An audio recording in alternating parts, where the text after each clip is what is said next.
La vie en vrai. La vie en vrai, notre rendez-vous avec les architectes. Et cette idée de prendre soin des territoires grâce à l'architecture.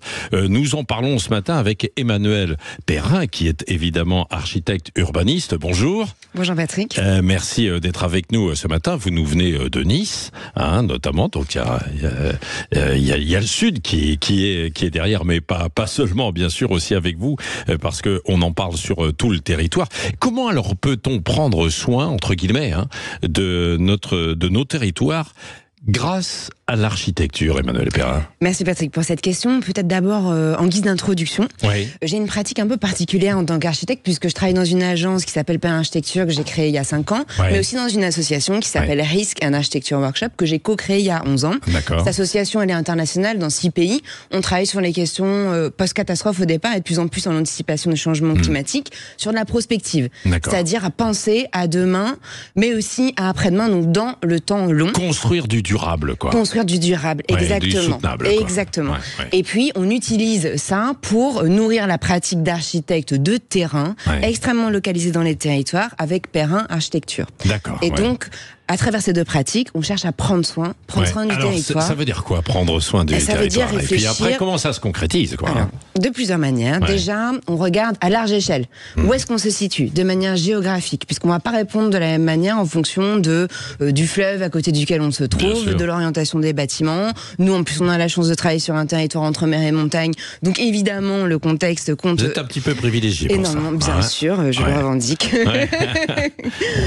Et puis, après, ce qui m'intéresse beaucoup, puisque nous, on travaille principalement la rénovation du patrimoine et du bâti ancien, c'est de regarder les matériaux.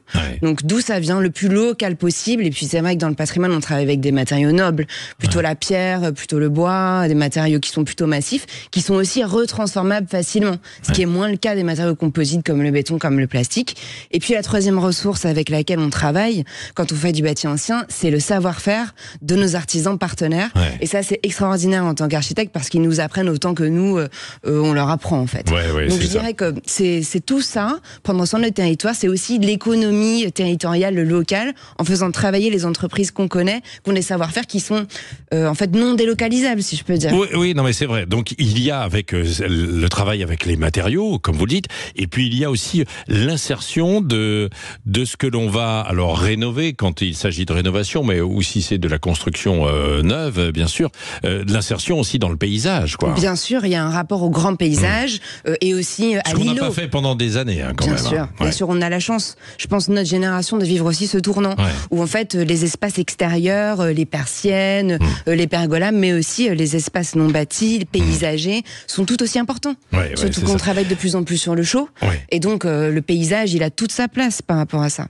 Est-ce que l'on doit, et comment faites-vous? Est-ce que vous priorisez, entre guillemets, de reconstruire de zéro, ou de construire un nouvel édifice, ou alors de rénover?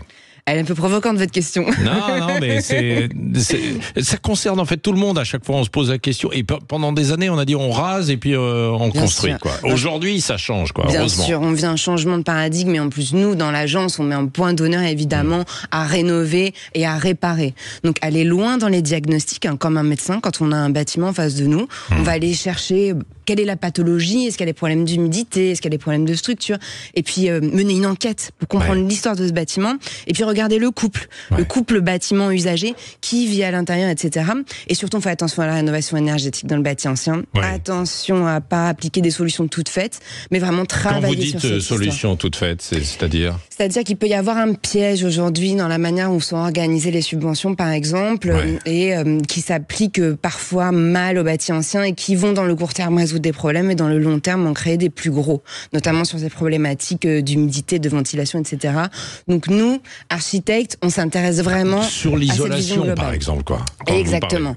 Et en plus, dans le sud de la France, c'est souvent pas toujours adapté, donc bien faire attention à regarder de manière globale. Et puis un bâtiment ancien, il faut qu'il respire. Donc c'est pas tout à fait la même chose. C'est un vrai défi, justement, parce qu'on dit et on encourage beaucoup et on le comprend évidemment, à isoler en fait ces bâtiments, mais on se retrouve à un point où on isole tellement que ça ne circule plus, ce n'est plus ventilé en fait un bâtiment. Or, ça doit vivre quoi. Exactement, la rénovation thermique, ce n'est pas que l'isolation. Il faut absolument que ce soit global et puis qu'on s'attache au confort été. Mais aussi, hiver et aussi été. Donc ça compte énormément. Il faut le prendre en compte de manière globale. Alors il y a des nouveaux matériaux également. Il y a des nouveaux matériaux et puis aussi des anciens qu'on revisite, qu'on adapte à la puissance de notre chaîne industrielle quand même, mais des matériaux naturels. Et ça c'est la chance. Comme quels matériaux? Comme la terre crue. Ça c'est des choses qu'on est en train de revoir aujourd'hui, qui refait surface de manière diversifiée, avec des briques de terre compactées, des enduits qu'on revoit beaucoup dans le patrimoine. On a la chance d'avoir de plus en plus d'enduits naturels disponibles qui apportent du confort thermique. Vous en parliez sur l'isolation. Et on a des enduits qui répondent très bien à ces enjeux-là. Et alors, dernière question autour de ça, justement, pour prendre soin de notre territoire. Comment ça se passe, la cohabitation entre vous, architectes, et souvent l'administration, les collectivités territoriales, les municipalités, où on sait que parfois, ça peut être décourageant pour pouvoir mener des projets. Alors, le métier d'architecte... Il faut dire les choses, c'est le slogan de Sud Radio, c'est parlons. Pour moi, c'est un métier partenarial, le métier d'architecte. Et en plus de ce dont je vous parle sur la rénovation du patrimoine, nous, on fait des plans guides, donc on accompagne les petites et les moyennes communes à définir leur projet de territoire, à le spatialiser, à le financer et à le réaliser. Donc on a l'habitude de travailler avec les services de l'État et les collectivités et surtout les architectes du patrimoine, des bâtiments de France, pardon. Et donc ça, c'est pas toujours facile. Mais on amorce ces discussions en avant. Voilà, c'est ça. Il faut travailler. Il faut discuter. Il faut discuter. Il faut discuter et puis aborder les choses et ne pas être de manière frontale. Exactement. Merci beaucoup, Emmanuel Perrin, Perrin Architecture du côté de Nice. Et ce matin, vous étiez avec nous donc pour nous parler de ce désir, et pas que ce désir, cette nécessité de prendre soin de nos paysages, évidemment de l'ensemble grâce à l'architecture. Merci d'être venu ce matin au micro de Sud Radio. Prochain rendez-vous justement avec l'Ordre national des architectes dans 15 jours. Merci à vous.